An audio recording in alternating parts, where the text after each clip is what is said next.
Fuck, this is our intro music. Is that your intro music? Yeah. No, well, it's kinda. Tough. Sounds like I'm at the dentist. Yeah. Essentially, you are. Just give us a clap, buddy. Don't hit yourself. We do have a tradition around here, though, where we have a daily spoon. Right, the tradition that started with me. No, it didn't. No, we've done a few podcasts together. Okay. The three of us, although Alex is not here, we wish him well. He's sick. We could phone him in if we need to, but we have a daily spoon. And the spoon of the show is usually the person that does something really dumb. So you are the first guest and the first receiver of the daily spoon for this morning. That's very valid. Yeah. The spoon is now a trophy.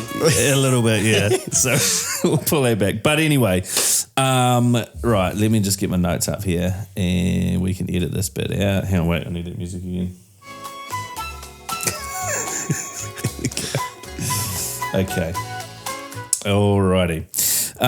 So, ladies and gentlemen, welcome to Fairway Talks, brought to you by the Golf Zone Taranaki and the boys at 4 Fairways Golf. We do have an apology this morning. Alex is not here. Because he's Ranger. Hurt his back. Because he's Ranger. He hurt his back, yeah. He's been sick for a little bit. He is at work. We did just have a phone conversation with him, and he is alive and well. Which is good, which is the least we can say for our guest this morning. Wait, is it still the morning? Yes, it is. Yes. Actually, it's irrelevant. We have Ajeet Rai. Did I get that right? Yeah. Spot on. So Ajeet's achievements. Actually, what are some of your achievements? I've got notes here, but I actually want to hear it from you. Shot a 75 at Kaitaki. Ooh. Yeah, that's it. That's your golf highlights? Yeah. What about... What other? My hobby. What about, that's your hobby? No, that's my career. That's your career? That's my career. Got it. Tennis is just shaping up. Like, I'm trying to get sponsorships with Golf Zone. Like, fantastic. It's a stepping stone, opening doors for my golf career. Fantastic. What's your handicap?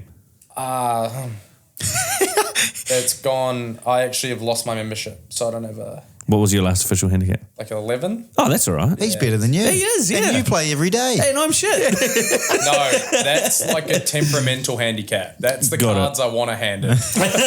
Yes. See, like, a lot of people are different. They want their handicaps to be worse for tournaments. Yeah. I want my handicap to be great, so when I'm on tour and tennis players talk about it, I'm like, look at my handicap. Yeah. See, I like, feel but then that. I play like with some mates, and now I just completely screw myself. So I'm like giving them shots, and I like it shouldn't be a limit handicap. Yeah, no, that's fair. I can understand that. So we essentially, in terms of the structure of what we do here, we don't really have one. That's the structure. Yeah. The structure is we don't have one. As far as I've got here, I've got some of your career highlights. Grok did these, so if they're wrong, blame Elon Musk. But your career high in singles was 417, apparently. Correct. Yes. Okay. Correct. This is good. In the 6 ITF doubles titles? Nah. I don't know what that is. Incorrect. But no, sorry, not 6. It's something about 6. Hang on a second. 6 double titles from 11 finals. You did some cool shit with some things. That's better. Just let's go with that. Okay, I don't reckon cool. we need to read out achievements. I reckon let's go with that. What I think actually what we're more interested in is so you're a professional tour player? Professional tennis player, sorry. My job is tennis, travel playing tennis on the pro tour. Yeah. And then you have, of course, Davis Cup. Yeah. So you play for the country. That's also part of twice a year. You're playing for New Zealand, so you have that. And then you're just traveling and getting your world ranking up, trying to play in the Grand Slams. Yeah, right. So that's all you do? That's all the tour is, yeah. That's it? It's pretty... And your hobbies are golf? Major hobbies, golf. Yeah. I don't know why, because I get so... Can we swear or not? Is it like PG? We're 5 minutes in, mate. You can say whatever the fuck you like. It was fucked. Like, I went and played golf the other day at Fitzroy and walked off after 2 holes. Fitzroy, and you walked off after 2 holes? Yeah, so I walked off Amazing. on a hole that wasn't really the best hole to walk off. What did you start on, 1? Yep. And then I was all the way there, and then I was like, I was playing with my brother had this tournament. He calls it the Fitzroy Classic. He plays every year. His mates just play can of holes. It's a made up thing. Yeah, and I'm all serious. I had like my rangefinder and stuff out. I was pumped. And I can see I got home after like 6 months away and went and looked for my clubs, and Hasky got me this driver. Golf Zone sorted me out a really nice driver, and the head had kind of come loose. My brother probably had been playing with it, and he's an idiot. And so I got one of those tools and I screwed it on. Yeah. And the first hole, the ball's rolling. So I was like, okay, I'll reload. And I don't need a reload because you can't get out of bounds on the first hole at Fitzroy. It's literally virtually impossible. There would be an achievement if you did. But it rolled literally like just past the green on the left. So I hit again, straight left, looked at the driver, set on like extreme draw. I screwed it onto extreme draw. Oh, no. So I'm like, I'm done with this shit. I left my 4-iron at home. Like, man. I was just... Yeah, golf, I love golf, but I also don't know why I love golf. Yeah, I hear that. I hear that. Just nothing better than hitting a pure 7-iron. That's just that's class. So best feeling in the world. Talking about hitting pure irons and stuff. Louis is working on a swing change at the moment. Just care to tell Ajeet who's the swing change with? It's just with Dad and Brad Hayward. Oh, Brad Hayward. Yeah, nice. Yeah, so they were having a look at it the other day, and I get like the takeaway is fine, but then like the takeaway to like the backswing, I get like my arms too straight, so I kind of come backwards quite a bit, and then I come over the top. Like the downswing's fine, but I've gone so far around that it has to come over the top, and now it's less over the top, but I hit aggressive shanks. Yeah. So anyone to the right. Yeah, anyone that's in front of me, watch out. I do think, and I will openly say, golf is the hardest sport in the world. Ooh. Yeah. It's harder than tennis. For sure, it's fucking harder than tennis because I can be playing unbelievable, get to the 9th, and I'm like, wow, this is great. Hit one bad shot, it's ruined my day. Yeah. And one bad shot can ruin a tournament for you. Yeah. Whereas in tennis, in tennis, you can play horrendous. Like I played a pro event. My first pro event I won, I was in Thailand. Yep. And I played horrendous the whole week, but just played better than my opponent. But I'm not playing the rest of the field. I'm just playing whoever's in front of me. Yeah, right. It sounds like match play. Yeah, it is. Yeah. It's literally like match play. Whereas in golf, it's like you got to focus on you, but then there's so many different moving opponents that you're actually up against at once. Yeah. I don't know. I just find it like you watch the Masters and stuff and you think you're the GOAT, and I go out and I'm like, I'm going to replicate this, and I'm like, fuck this shit, I'm out of it. Yeah, I just have so much respect for, all those guys. Like I went out with Sam Jones. This is maybe a year ago. Yeah. And who I just learnt today is right-handed. Yeah, he is. And plays left-handed. Yeah, so I went out with him, and this is when I was injured at home for maybe like 2 months. I was playing a lot of golf. Seems like a common theme with you. Yeah, apparently. But I'm actually never injured, but it involves golf when I am. Yeah. So I was playing a lot. I was playing my best golf. Yeah. And I went out there, honestly, in my head, probably my ego from tennis. Yeah. I'm like, which is a good thing to have. Yeah, but I'm like, I'm gonna take it to him. Yeah. Sam Jones. Who's on a +6. Yeah. And I got out there and he's like hitting irons and staring at his divot and knows where the ball's going. I started looking at my divot and I'm like, my divot's going that way and my ball's going there. Yeah. He's staring at his divot and he doesn't even know where the ball's going. He just drives up to the green and sinks a birdie. I think he was like 9 under after 11. He's insane. And I was like, and he's just like, casually like got golf on his phone watching it and I'm like fucking doing these breathing exercises and shit trying to get my anxiety calm. So interesting thing with Sam is I filmed a video with him and Ethan. I don't actually know if it ever made it live to air but or YouTube, but like I was chatting with him afterwards and I said and he talked about this a little bit in the video as well, and I said, look, what are you thinking about? Like, what is it kind of thing? But I mean, I paraphrase here and he's just like, I just don't think about it. I just don't really care. Like, I'm not going to lose any sleep if I don't make it. And I think when you stop thinking about golf is when you do tend to play your best. Any sport, I reckon. Yeah. That's the same in tennis. I've had my best weeks where I'm like at the end of a tour, maybe I'm about to come home. Yeah. I'm overseas and I'm like, I win great, I lose. I'm on NZ5 back to fucking Auckland. I'm out of here. Like, great. And then I end up staying another 7 days and I'm like, Yeah. You know, you're playing better because you're loose and you're free. And Yeah. when you have an aspect out of your life, I think, and you've got like you've built yourself a life, you've got good friends, good family, Yeah. you have a partner, all these things, then you realize that, okay, if I miss a few forehands, like, yeah, that's frustrating, but it's not going to affect the way I sleep. Yeah. Like I put everything into it, but then you got to be able to be like, okay, I'm Ajeet, a human, not Ajeet, tennis player and tennis player at home and tennis player. And I think I struggled with that a lot till I was like 20, and I struggled with my mental health a lot with that because you would tie your like self-worth to tennis. So if I had a bad day at tennis, or if I lost a Davis Cup match, I didn't leave my room for 2 days. My parents, like I didn't want to see anyone, and like that's just so unhealthy, but that's the way when you tie so much worth to that.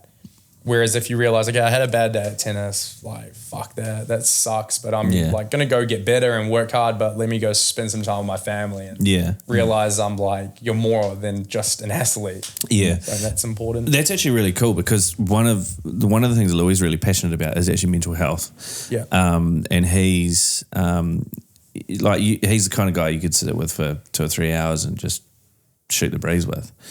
And, you know, you're going through a rough time and he's listening. And he probably doesn't understand what you're talking about, but, you know. So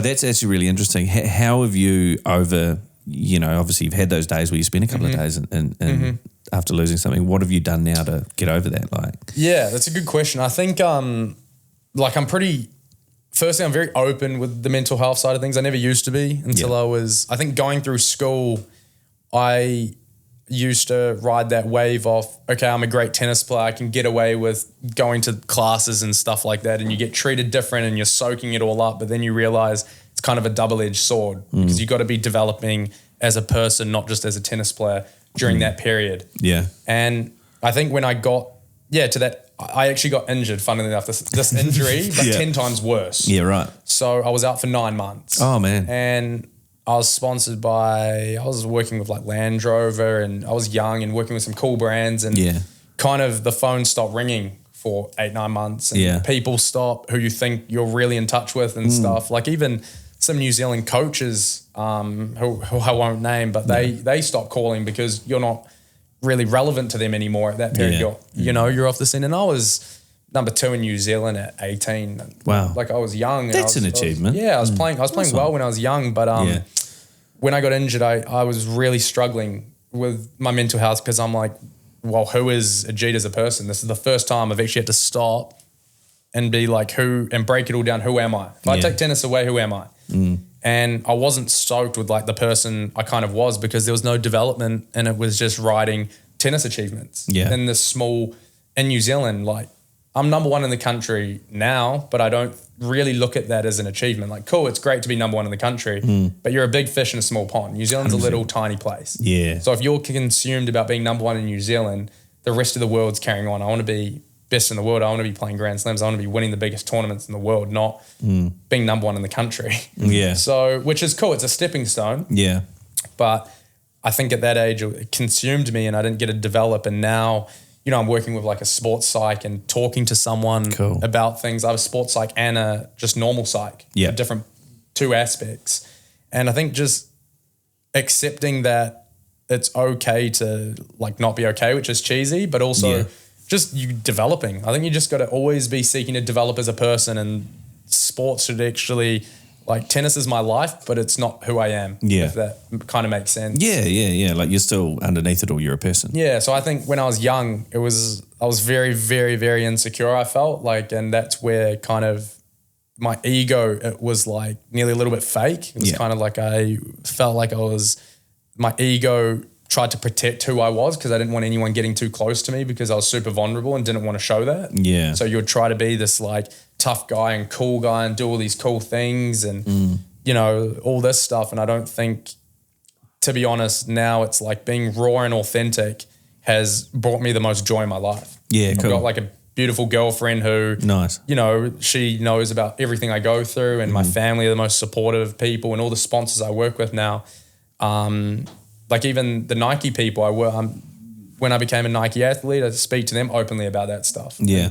Since doing that and being like that, I've become so much happier, and, you know, you feel like your kind of goals, it's not about, hey, I want to be at this ranking because then you're going to get this amount of money or you're going to get this cool car or this. It's like, I just want to, in my career, give my best. And if at the end of my career, I can say, sweet, I did everything in my power, but I'm going on to the next chapter of my life and I've developed as a person through that time. Wicked. So. I mean, a bit early to talk about your next career, your next chapter, whatever that might be.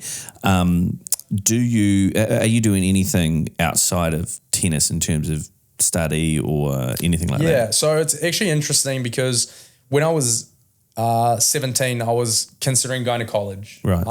My brother actually owns a company called Platform Sports Management, which does the college recruitment to the States. Yeah, right. So a lot of people ask me like, oh, did you not study and stuff? And so my mum's a doctor. So there's like, she drove, I mean, she's Indian, so of course she's a doctor. So she like drove. Look, I'm going to be honest, man. You went there. I wasn't going to say anything. Accountant, lawyer, doctor, potentially Uber. But like, so like my dad, of course, is my tennis coach. If any, you know. Okay. And I think I saw his name in there. Yeah. So my dad is my coach and he's been like of course, the reason I play tennis. Yeah. But dad. Yeah, but he's not like a helicopter dad. My parents are the type of parents that they demand excellence in whatever you do. Yeah. But they don't actually care if I play tennis. Like my mum, if I didn't want to play tennis, I want to do something else. She'd be like, sweet, but you're doing it to the best of your ability. Yeah. Don't half-ass it. Like that's how they are as parents. That's me. I think that's cool. Yeah, so they will do anything to facilitate what I do. Yeah. But you need to be giving your best effort. Like I didn't get a fitness trainer or a physio or anything until I was going running every single day to show them, okay, at least I'm committed. So that's how they were as parents. They don't just, you know. Yeah. I respect that actually. I actually respect that because if I think about my kids, like they want all this shit. And I'll give them anything. I'll support them. I'll do anything. But yeah, you got to show me that you're going to do the work because I'm not going to go and dump 10 grand on whatever it is that you need if you're going to just come in, do it for a minute and then get bored of it. And that's how my parents were. Like I think a lot of people think like my parents forced me to play tennis. Doesn't sound that way. No, like sounds more like you forced yourself. Yeah, and I just wanted to spend time with my dad because he was at the courts and he was a great coach. Yeah. So it was a way to spend time with him. My mum's pleaded with me to quit tennis because it's been so tough on the family that I've had to go overseas. My dad would be with me. It's also at the start when you don't have sponsors. Tennis is a money sport. Golf is a money sport. Very. To be on tour, it's costing $120,000 a year to manage your career. So and it's probably on the cheaper side as well. Yeah, it is. But back to the like studying side of things, I went on college visits and I was speaking to a lot of college coaches. And then when I was 18, my dad, he's like, come, let's go test you in some pro events.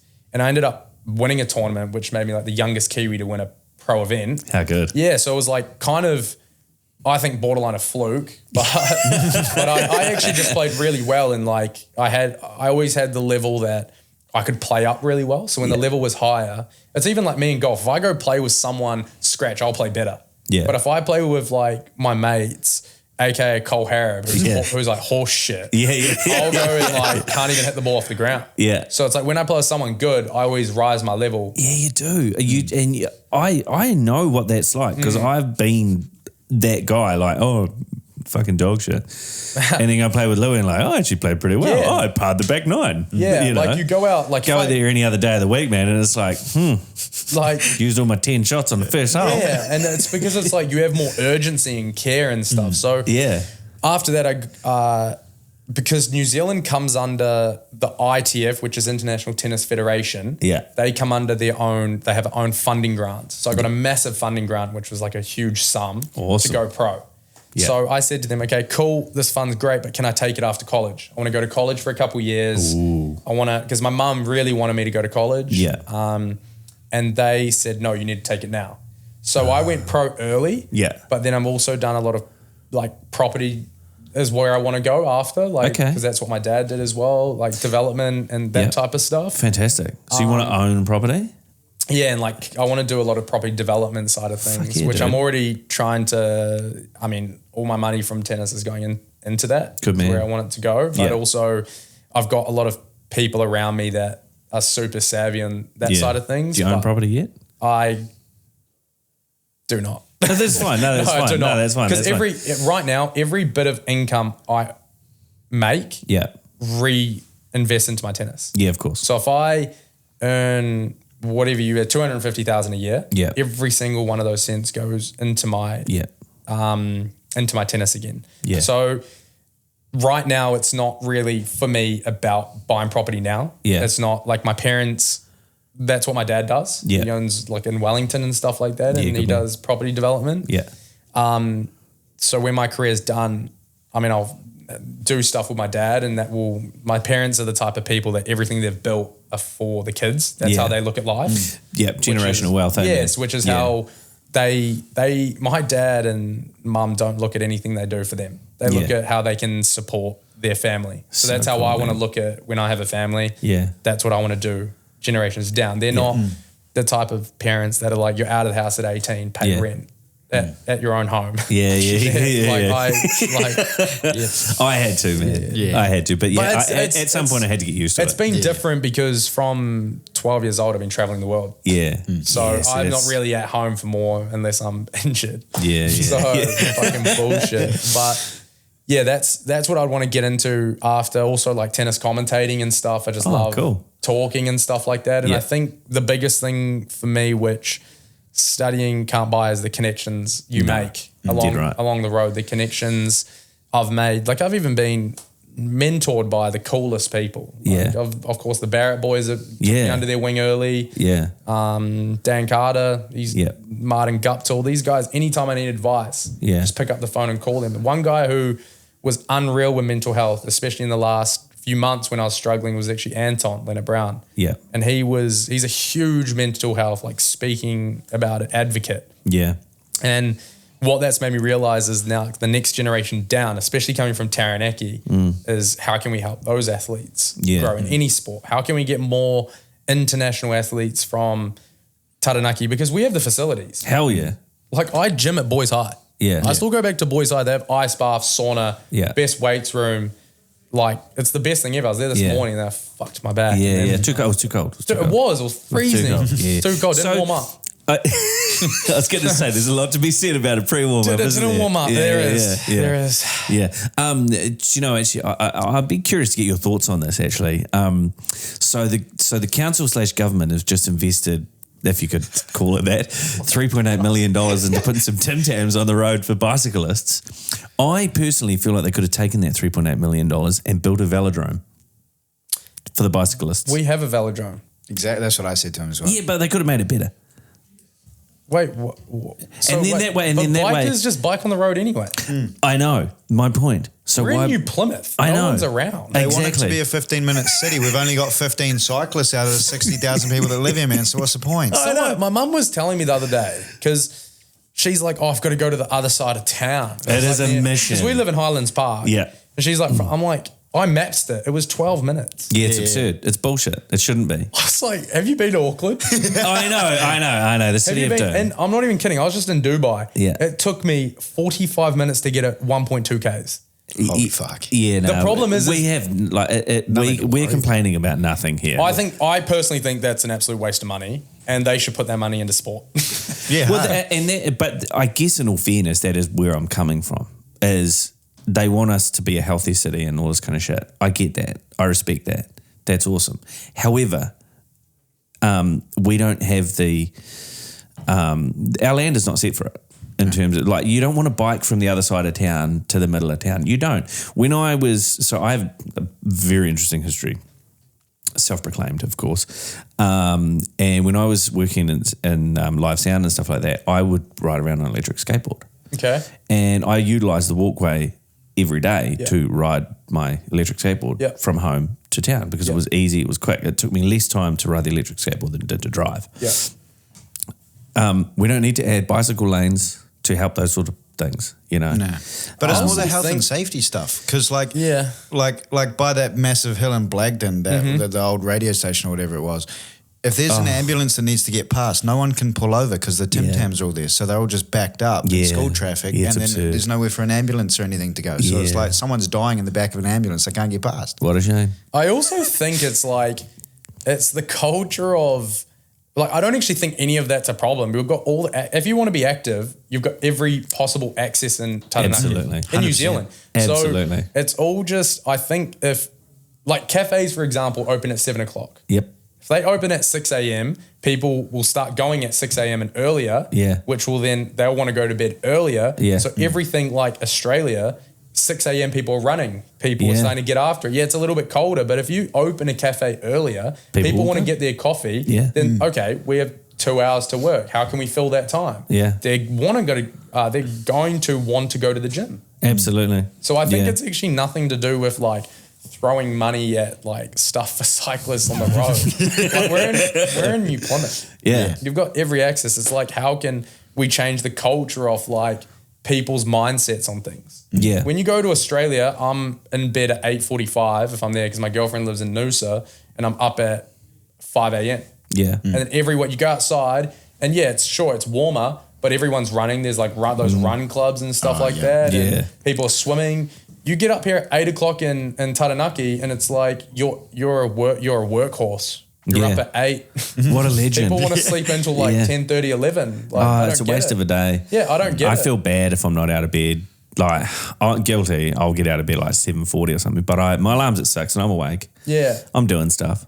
And it's I feel like I think of cafes and stuff, everyone like the town's buzzing at 6 a.m. and everyone's awake early. Yeah. People are going to be like, sweet, don't start work till 9, get a coffee, go to the gym, go home, take the kids to school. Get some stuff done. Yeah, like if 1 hour earlier and then everyone will start going to bed earlier. Yeah. And then you get more sleep, which is better recovery. 100%. All that stuff will get better. Yeah. But how do you tell someone that? You can't. Yeah. Nah. You can lead a horse to water, man. Yeah, exactly. That's why I'm fat. You're not. You're not, bro. You're just big bone. I'm slimming. Big bone. Yes. Yes, fine. I'll take that. What do we think about the golf courses in Taranaki? Well, actually, so Louis has had the absolute privilege of playing all of them in 15 days. What is all of them? All of them. Name them. We got Patia, Waverley, Hawera, Tinutu, Stratford, Eltham, Strathmore, unreal. Pangarehu, Opanaki, Westtown, Fitzroy, Namudu, Kaitaki, Uranui. Did you get Mania in there? Mania. I think that's it. Because we're 2 courses short. It was 18 courses. In 15 days? Yeah. Wow. Yeah, so I played the last 2, which was Waverley and Patia. What would you rank top 5? Ooh. Don't say it politically either. No. I want to hear it raw. Yeah, no, because let's start with your number 1. Number 1. Oh, fuck. You said it was Strathmore.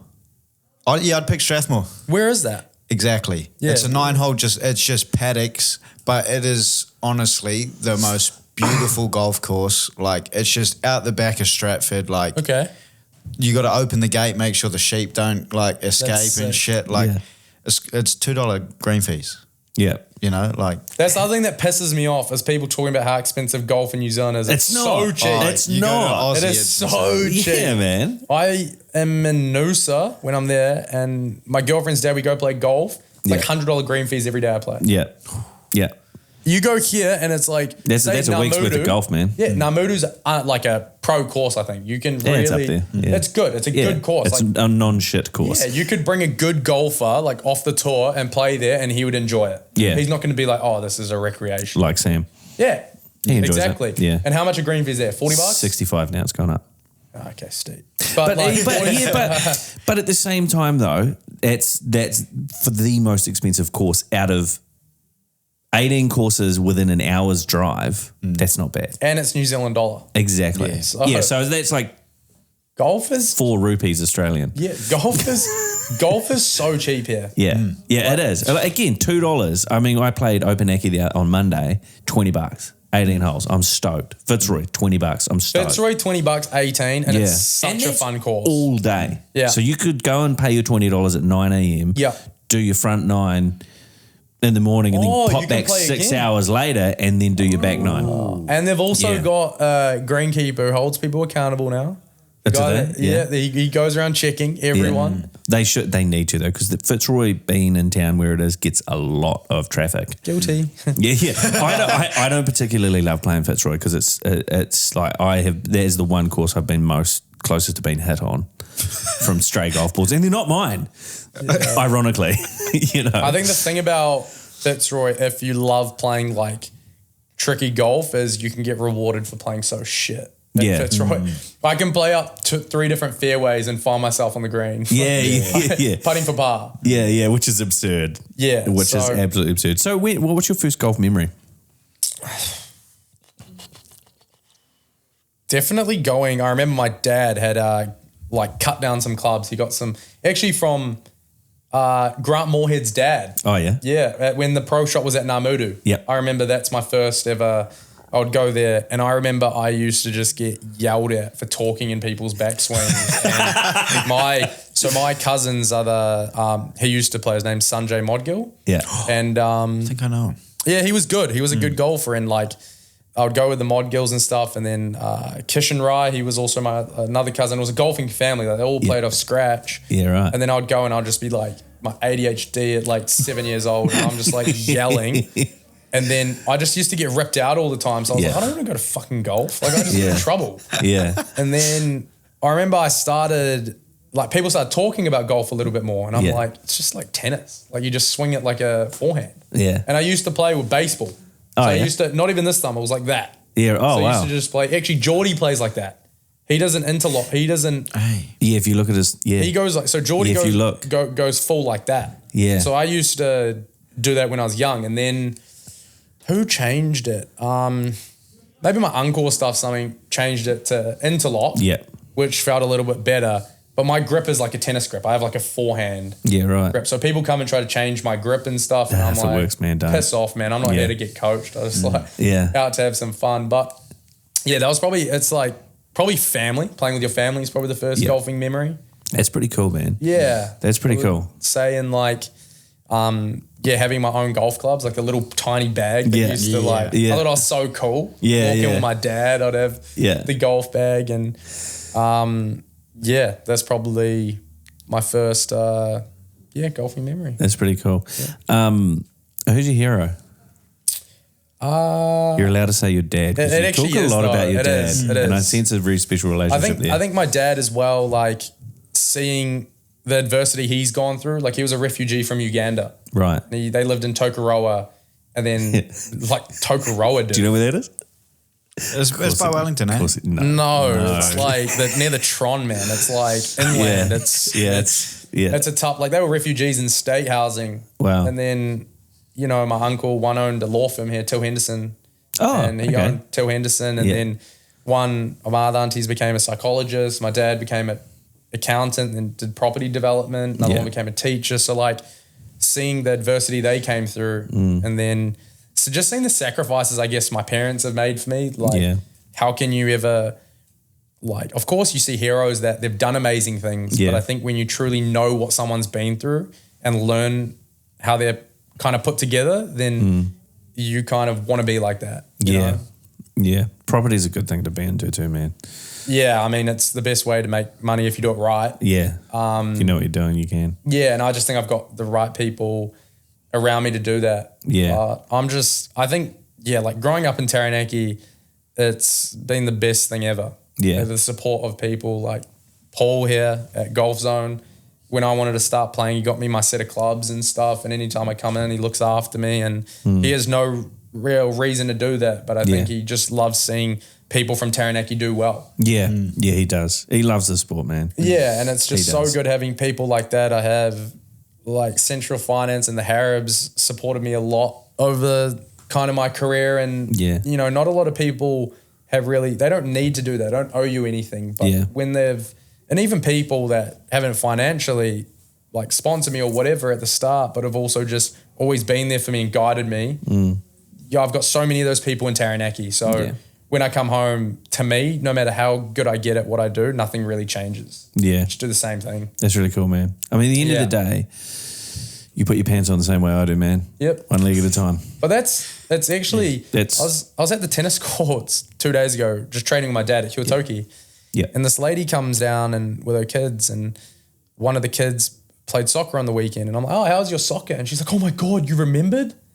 I'm like, what? She's like, you remembered he played soccer? Yeah. I'm like, you realize I'm just like a normal human. Yeah. Like, just because, if you take tennis away, I'm literally the most average dude. Yeah. Yeah. Like, I'm just a normal freaking dude. Man. Extraordinary at tennis. Yeah, like tennis is like but it doesn't make you any better or any more significant. It's just you have some cool experiences, you meet cool people, you get to achieve your dreams and stuff, or get a chance to. Yeah. Get a chance to create like a nearly like an empire for your family.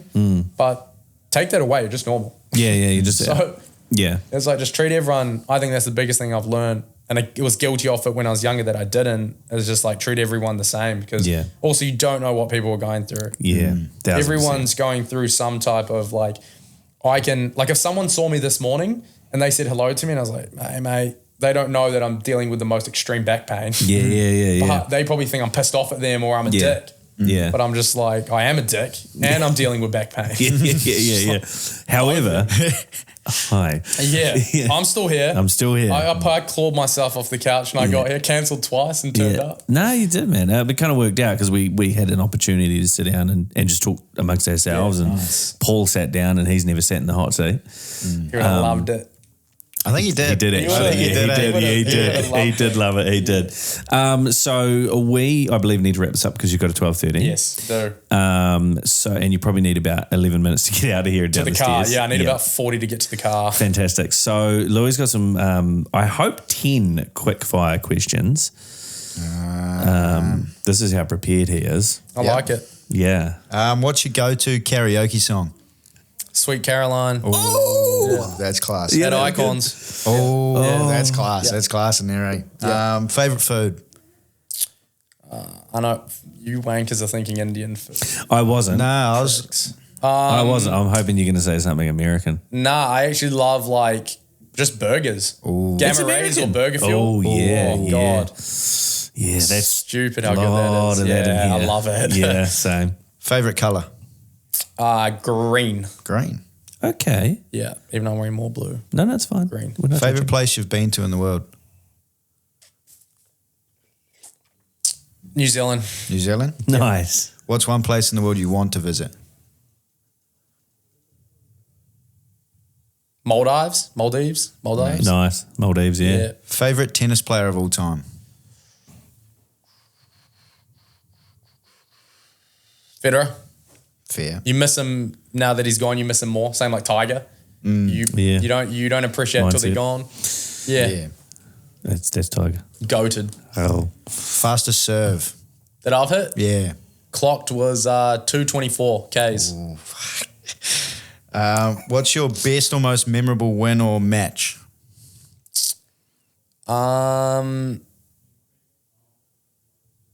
Probably beating that top 100 player at the ASB Classic in front of like home crowd. Yeah.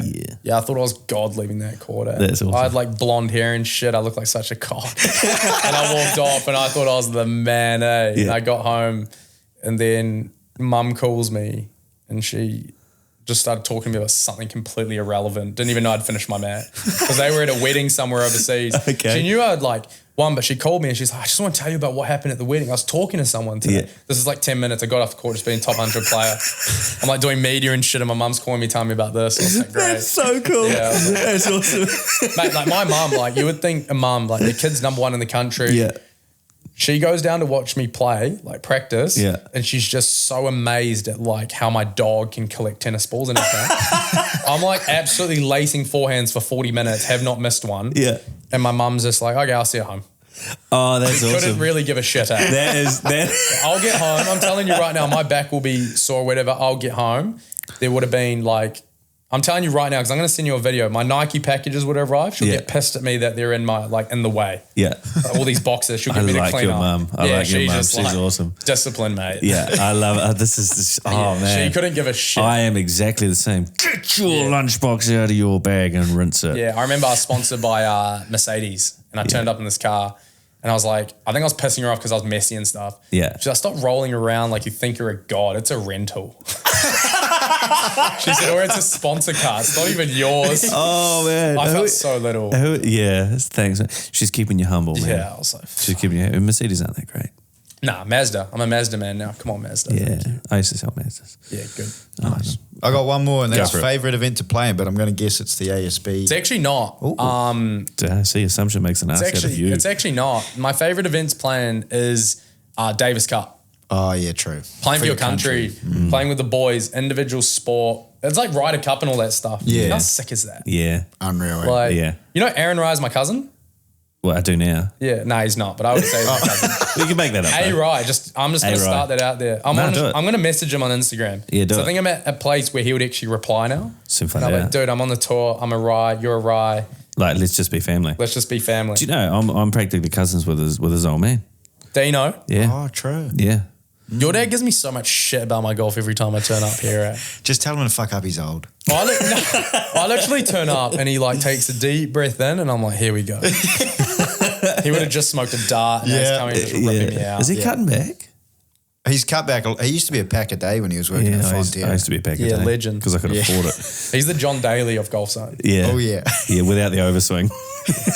And more All right, interesting that's technology. me. All right, dude. I got 5 minutes to get fucking Body Logic. Yeah, you're right. We'll help you up, eh? Nah, I'm good. Are you sure? Yeah. I'm Okay. fine. All right, boys. Thank you. All right. Hey, thank you, brother. Cut short. but- Nah, it's you're all good. You're good. It's totally fine. Shit, you started? Yeah, we do. Gold Fairway Finders. For Fairways Golf. Can you send it to me on Instagram? Yo. Yeah. And then Thank you, brother. I'll stand up meeting now. you, eh? You too, bro. Thank you, bro. nice meeting you finally too. Yo. Are you guys going to golf or pool? Yes, I am. He's not sure. I'm so pumped. He's not. That's what I was.